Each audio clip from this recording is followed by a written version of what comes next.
Hello, good evening सभी को। और अपने देख रहे थे सूक्ष्म जीवों का उपयोग, यानी सूक्ष्म जीवों का अपने दैनिक जीवन में क्या योगदान है। और सूक्ष्म जीवों के अंदर अपने कुछ पॉइंट्स के बारे में बातें जो है वो कर चुके थे। ठीक है, बियर वगैरह कैसे बनती है, ठीक है, चीज़ वगैरह कैसे बनती है। आज अपने बात करेंगे कुछ एंजाइमों की। उससे पहले अपने कार्बनिक अम्लों के बारे में बात कर चुके थे, तो आज अपने देखेंगे एंजाइमों को कि सूक्ष्म जीवों से प्राप्त होने वाले एंजाइम कौन कौन से हैं।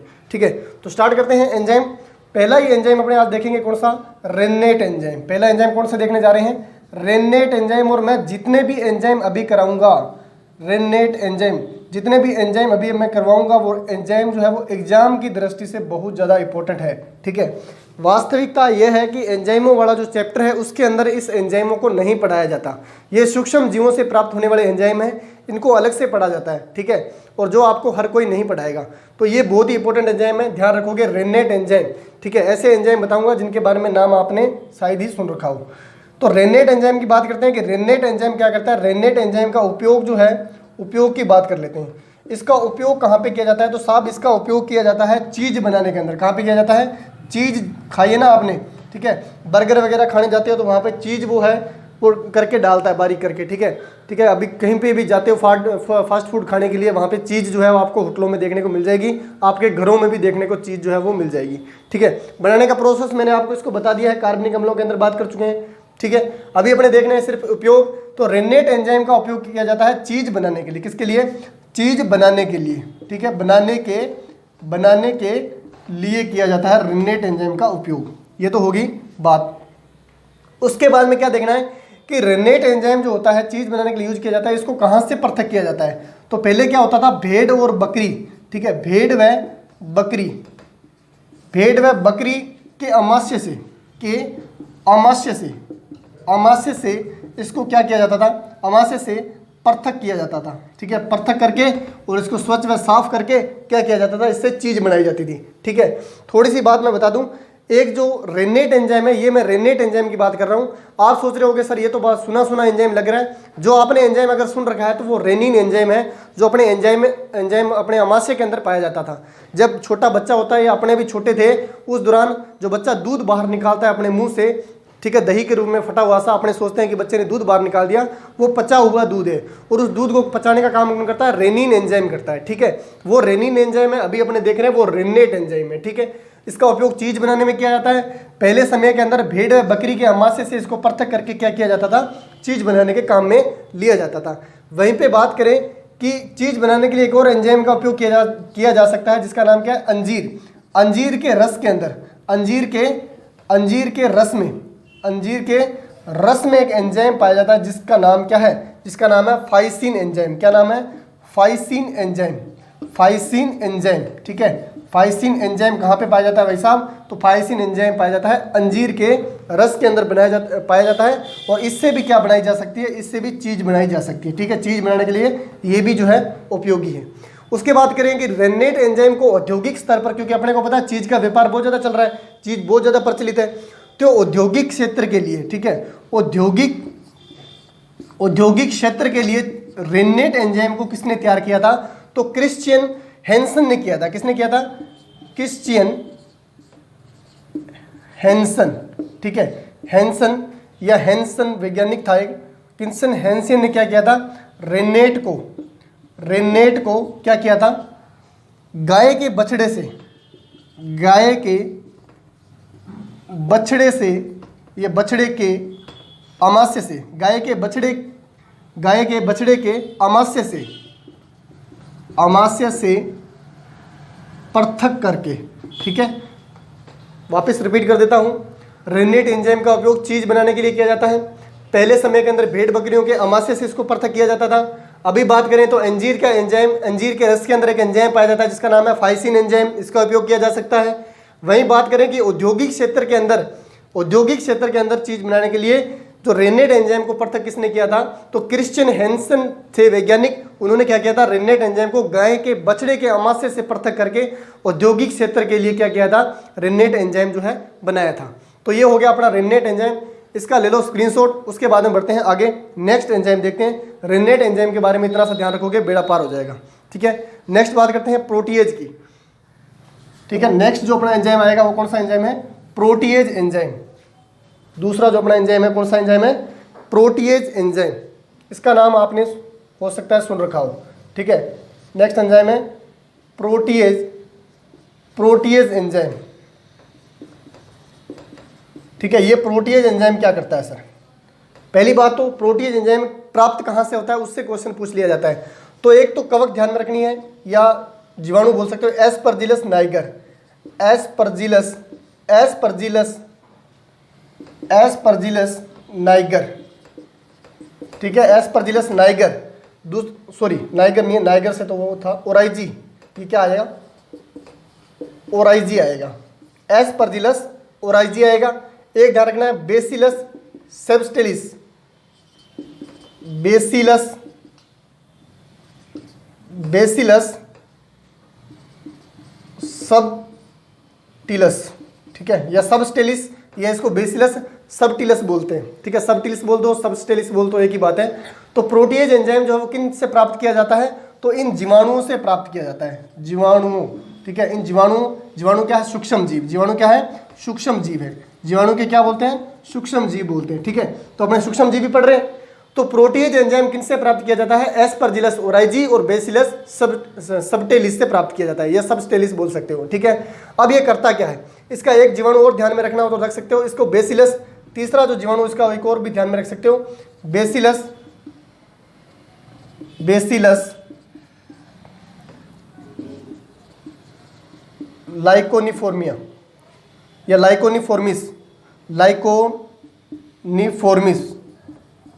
लाइकोनिफोर्मिस, ठीक है। तीन हो गए। तीन जीवाणुओं के बारे में ध्यान रख लेना, कौन कौन से? Aspergillus oryzae, Bacillus subtilis, Bacillus licheniformis. ये तीनों ध्यान रख लेना। इनसे क्या प्राप्त होता है? प्रोटीएज एंजाइम जो है वो प्राप्त होता है। अब बात कर लेते हैं प्रोटीएज एंजाइम सर यूज क्या है, उपयोग देख लेते हैं। तो इसका उपयोग कहाँ पे किया जाता है? इसका उपयोग किया जाता है डिटर्जेंट पाउडर बनाने के लिए। किसका उपयोग कहाँ पे किया जाता है? डिटर्जेंट जो पाउडर होते हैं, ठीक है, डिटर्जेंट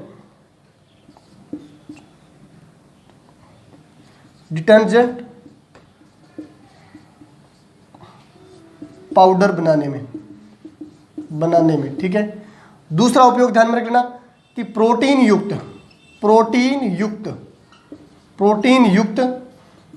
या चिकने धब्बे हटाने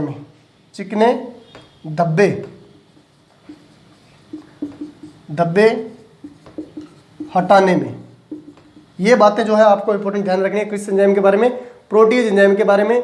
प्रोटीएज एंजाइम के बारे में तीन बैक्टीरिया ध्यान में रखने हैं, Aspergillus oryzae, Bacillus subtilis, Bacillus licheniformis, ये ध्यान रख लेना। उपयोग की बात करें, इसका उपयोग कहाँ पे किया जाता है?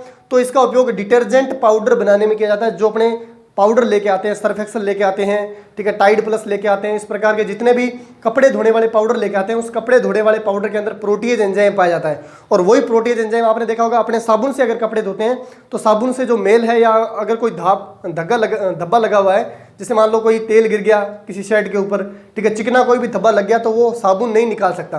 अपने को पता है डिटर्जेंट पाउडर बड़े ही आसानी से निकाल देता है। तो डिटर्जेंट पाउडर के अंदर कौन सा एंजाइम पाया जाता है? प्रोटीएज एंजाइम पाया जाता है। प्रोटीन युक्त चिकने धब्बे हटाने के लिए इसका उपयोग किया जाता है। वहीं एक स्पेशल पॉइंट नोट डाल के, ठीक है, NO नोट, ठीक है, नोट डाल के लिखना है कि एक तो हो गया प्रोटीएज एंजाइम, कौन सा एंजाइम? Protease enzyme. एक तो हो गया प्रोटीएज एंजाइम, और एक प्रोटीएज एंजाइम के साथ में मिला दो पैक्टिनेज। कौन सा एंजाइम? पैक्टिनेज, ठीक है। प्रोटीएज और पैक्टिनेज एंजाइम का उपयोग किया जाता है डिब्बाबंदी का जूस जो होता है, ठीक है, डिब्बाबंद जूस को साफ करने के लिए ये पॉइंट विशेष तौर पे ध्यान रखना है। कौन सा? जो मैंने नोट लगाया है, ये पॉइंट बहुत ही इंपॉर्टेंट है। पूछ लिया जाता है कंपटीशन एग्जाम के अंदर कि डिब्बाबंदी जूस को साफ करने के लिए कौन से एंजाइमों का उपयोग किया जाता है? तो डिब्बाबंदी जूस को साफ करने के लिए प्रोटीएज व पैक्टिनेज एंजाइम का यूज किया जाता है। आपने देखा होगा जो अपने जूस लेके आते हैं, एक तो अपने मान लो तुरंत किसी से दुकानदार से निकलवा के जूस पीते हैं, ठीक है, उस जूस के अंदर और जो डिब्बे के अंदर पैक जूस आता है, उस जूस के अंदर फाइबर का फर्क होता है। क्या फर्क होता है? कि वो जो अपने निकलवा के जूस पीते हैं या घर में निकालते हैं, उसके अंदर देखा होगा उसके अंदर फाइबर जो है वो ज़्यादा होते हैं। जूस गाढ़ा होता है और वो थोड़ा धुंधला होता है, क्योंकि उसके अंदर फाइबर्स मिले होते हैं। वो जूस जो है अपने लिए अच्छा है। हालांकि डिब्बाबंदी जूस भी अच्छा है, लेकिन डिब्बाबंदी जूस जो है वो जो अपने निकाल के जूस पीते हैं उससे थोड़ा सा कम अच्छा है। ये मान सकते हो कि निकाल के पीने वाला जूस जो है वो बहुत अच्छा है, क्योंकि जूस के साथ में अपने को फाइबर्स भी मिलना जरूरी है। तो उसके अंदर फाइबर्स को गलाने के लिए कौन सा एंजाइम डाला जाता है, तो डिब्बाबंदी जूस को साफ करने के लिए या अच्छा दिखाने के लिए क्या करते हैं कंपनी वाले, उद्योग वाले प्रोटीएज और पैक्टिनेज एंजाइम का यूज करते हैं, जिससे अपने को लगता है कि डिब्बा में जो जूस आया है वो साफ है। ठीक है, अपने को बोतल के अंदर जो डिब्बे बंद के अंदर बोतल के अंदर जूस दिखाई देता है, अपने को लगता है यही जूस जो है वो अच्छा है, साफ है, लेकिन ऐसा नहीं है। इसके अंदर क्या मिलाया गया, प्रोटीज एंजाइम मिलाया गया है ताकि फाइबर जो है पूरी तरह से गल के नीचे बैठ जाए। आपने देखा होगा जो जूस लेके आते हैं उस डिब्बे के नीचे तले के अंदर जो फाइबर की परत है वो लेयर जमी हुई होती है। ठीक है, तो डिब्बाबंदी जूस को स्वच्छ या साफ करने के लिए किस एंजाइम का उपयोग किया जाता है, तो प्रोटीएज व पैक्टिनेज एंजाइम का उपयोग किया जाता है। ले लो इसका स्क्रीनशॉट ले लो एक बार, इसको मैं रफ कर दूं। ठीक है, उसके बाद में अपने बात करेंगे किस एंजाइम की, अमाइलेज एंजाइम की। ठीक है, नेक्स्ट जो अपना एंजाइम है कौन सा है, अमाइलेज एंजाइम।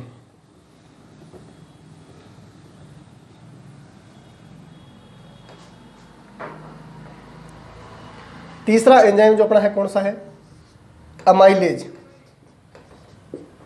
Amylase enzyme. ठीक है, और एमाइलेज एंजाइम के बारे में आप अच्छे से जानते हो। एमाइलेज एंजाइम के उपयोग की बात करें, किसका उपयोग कहाँ पे किया जाता है, तो उपयोग देख लेते हैं पहले। इसका उपयोग किया जाता है बियर बनाने में, बियर बनाने में। ठीक है, बियर के साथ साथ में आप क्या ध्यान में रख सकते हो, एल्कोहल का ध्यान रख सकते हो, एल्कोहल। ठीक है, बियर एल्कोहल बनाने में किया जाता है इसका उपयोग। अब एमाइलेज एंजाइम का जो बनाने का प्रोसेस है, ये अपने बात करें कि मैंने आपको बताया था कि स्केरोमाइसिस सेरेवेसी यीस्ट कवक जो है वो स्केरोमाइसिस सेरेवेसी क्या करती है, एल्कोहल बनाती है। ठीक है, तो वो क्या करती है, स्केरोमाइसिस सेरेवेसी अमाइलेज एंजाइम का स्त्रावण करती है। ये समझ लो कि वो वही क्या करती है, अमाइलेज एंजाइम का स्त्रावण करती है। तो अमाइलेज के लिए क्या ध्यान में रखोगे, इस अमाइलेज एंजाइम के अन्य नाम ध्यान रख लेना एक बार, या आपने ये बोले कि इसके स्रोत ध्यान में रख लेना एक बार, देखना थोड़ा सा स्रोत इसके कहाँ कहाँ से इसको प्राप्त किया जा सकता है, या सोर्सेज देखें, स्रोत देखें कौन कौन सा हो जाएगा। एक तो हो जाएगा कौन सा, बेसिलस, बेसिलस सबस्टेलिस, सबटिलस, बेसिलस सबटिलस हो जाएगा या सबस्टेलिस हो जाएगा। एक हो जाएगा Aspergillus Niger, Aspergillus, Aspergillus Niger. एक हो जाएगा कौन सा, बस दो ध्यान में रख लेना। इन दोनों से क्या प्राप्त होता है, अमाइलेज प्राप्त होता है, अमाइलेज एंजाइम जो है प्राप्त होता है। ठीक है, अब इनसे क्या क्या बनाई जा सकती है, बियर बनाई जा सकती है, एल्कोहल बनाई जा सकती है, ब्रेड बनाई जा सकती है। ठीक है, जो ईस्ट का काम है वही है। अपने इसके अंदर स्केरोमाइसिस सेरेवेसी भी इंक्लूड कर सकते हैं, क्योंकि स्केरोमाइसिस सेरेवेसी भी एल्कोहल, बियर और ब्रेड बनाती है। ठीक है, और उसी के अंदर क्या बनता है, अमाइलेज एंजाइम बनता है। यानी स्केरोमाइसिस सेरेवेसी जो कवक है वो क्या करती है, वो कवक एमाइलेज एंजाइम का निर्माण करती है। आपसे पूछ ले कि बियर बनाने के लिए किस एंजाइम का उपयोग किया जाता है, ठीक है, तो बियर बनाने के लिए एमाइलेज एंजाइम का उपयोग किया जाता है, ब्रेड बनाने के लिए एमाइलेज, एल्कोहल बनाने के लिए एमाइलेज। और आपने अगर आप साइंस फील्ड से जुड़े हुए हो, साइंस सब्जेक्ट है आपके पास में, तो आपको पता होगा कि अपने रिएक्शनें पढ़ते हैं, ग्लूकोज से एल्कोहल बनाने की प्रक्रिया जो पढ़ते हैं, तो वहाँ पे अपने क्या लिख लेते हैं, अमाइलेज एंजाइम का यूज लेते हैं। तो अमाइलेज एंजाइम बड़ा ही इंपॉर्टेंट है, इसको भी ध्यान में रख लेना। ठीक है, अगला जो एंजाइम अपने को ध्यान में रखना है, तीन एंजाइम पढ़ लिए। फोर्थ नंबर का जो अपने को एंजाइम ध्यान में रखना है वो कौन सा है, फोर्थ नंबर का एंजाइम है एमिलेज एंजाइम। कौन सा है, amylase, amylase enzyme, amylase enzyme, ये अपना फोर्थ नंबर का एंजाइम हो जाएगा। ठीक है, इसी को क्या बोलते हैं, इसी को ग्लूको एमिलेज बोलते हैं। इसी को क्या बोलते हैं, ग्लूको एमिलेज। ये एंजाइम भी बहुत इंपॉर्टेंट है।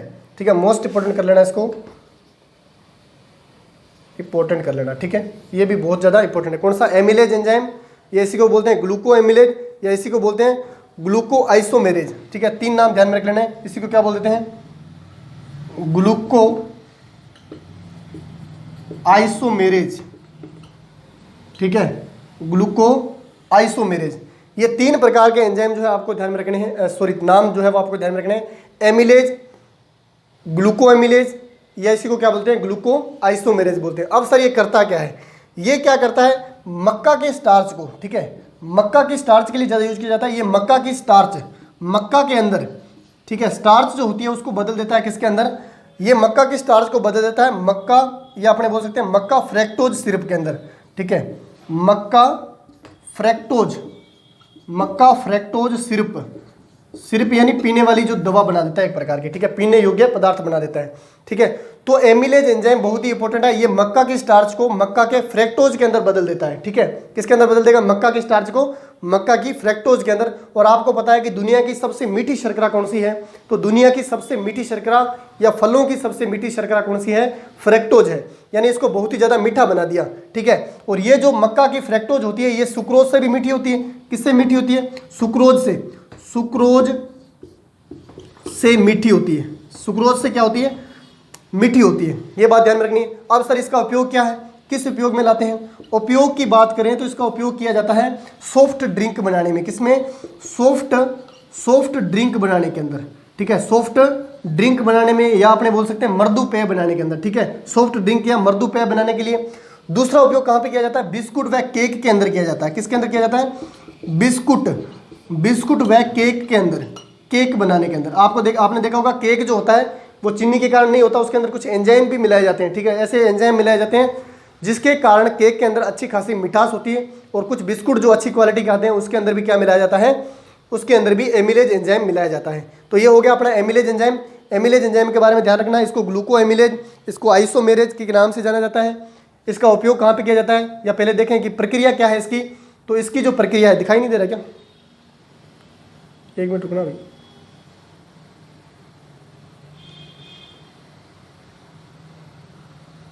ठीक है, अब दिखेगा। तो इसका उपयोग कहाँ पे किया जाता है? इसका उपयोग क्या, पहली प्रक्रिया क्या है कि मक्का की स्टार्च को ये बदल देता है फ्रैक्टोज के अंदर, फ्रैक्टोज सिरप के अंदर जो सुक्रोज से मीठी होती है। और इसका उपयोग सॉफ्ट ड्रिंक और बिस्कुट व केक के अंदर किया जाता है। जो अपने केक लाते हैं उसके अंदर क्या मिलाया जाता है? उसके अंदर ग्लूको एमिलेज एंजाइम जो है वो मिलाया जाता है। इसका ले लो स्क्रीनशॉट, उसको मैं कर देता हूँ रफ। नेक्स्ट एंजाइम अपना एक बचा है, 5 प्रकार के एंजाइम जो है अपने को नए देखने हैं, उसकी बात कर लें, उसके बाद में नेक्स्ट क्लास के अंदर चर्चा करेंगे, ठीक है। आपसे पूछा जा सकता है केक के अंदर कौन सा एंजाइम मिलाया जाता है? तो केक वाला एंजाइम भी आपको विशेष तौर पे ध्यान में रखना है। 4 प्रकार के एंजाइम देखें। 5 नंबर का एंजाइम जो अपने पढ़ेंगे, कौन सा पढ़ेंगे? 5 नंबर का एंजाइम जो हम पढ़ेंगे स्ट्रेप्टोकाइनेज। स्ट्रेप्टोकाइनेज, स्ट्रेप्टोकाइनेज एंजाइम जो होता है वो किससे प्राप्त होता है? स्ट्रेप्टोकोकस, स्ट्रेप्टोकोकस जीवाणु से, स्ट्रेप्टोकोकस जीवाणु से प्राप्त होता है, ठीक है। कार्य की बात करें कि कार्य क्या करता है, तो ये चिकित्सा क्षेत्र के अंदर उपयोगी है या मेडिसिन के अंदर उपयोगी है। क्या बोल सकते हैं? मेडिसिन बनाने के लिए, ठीक है। वहीं पे बात करें कार्य इसका क्या है, तो कार्य की बात करें तो ये क्या करता है? रक्त के थक्के को, ठीक है, रक्त के थक्के को क्या करता है? गलाता है। रक्त के थक्के को क्या करता है? गलाता है या गालता है, ठीक है। यानी कोई हार्ट अटैक बीमारी का अगर मरीज है, हृदय रोगियों के लिए सबसे उपयोगी एंजाइम कौन सा है? तो स्ट्रेप्टोकाइनेज है। और स्ट्रेप्टोकाइनेज एंजाइम किससे प्राप्त किया जाता है? स्ट्रेप्टोकाइनेज एंजाइम स्ट्रेप्टोकोकस जीवाणु से प्राप्त किया जाता है। और इसका कार्य की बात करें तो इसकी मेडिसिन बनाने के लिए इसका उपयोग किया जाता है। और हृदय रोगियों के लिए सबसे ज़्यादा बेस्ट एंजाइम है, अपने लिख देते हैं कि हृदय रोगियों के लिए अच्छा एंजाइम, हृदय रोगियों के लिए क्या है? अच्छा एंजाइम है, ठीक है। हृदय रोगियों के लिए सबसे अच्छा एंजाइम कौन सा है? Streptokinase enzyme. क्यों अच्छा एंजाइम है? क्योंकि अपने को पता है कि हार्ट अटैक किसके कारण आता है? कोलेस्ट्रॉल के अधिक जमाव के कारण आता है। तो नब्ज के अंदर जो कोलेस्ट्रॉल के स्पॉट बने हुए हैं, जहाँ पे ब्लड जो है वो रुक रहा है, तो ब्लड के स्पॉट को क्या कर देता है? ये गला देता है, तो खून जो है वो निरंतर आगे क्रम में चलने लग जाता है। तो ये हो गए सूक्ष्म जीवों से प्राप्त होने वाले एंजाइम। किस प्रकार की लगी आपको क्लास? अच्छे से समझ में आया होगा? कमेंट करके मेरे को जरूर बताएं। मिलते हैं इसी प्रकार से नेक्स्ट क्लास के अंदर नए टॉपिक के साथ। तब तक के लिए थैंक यू सभी को।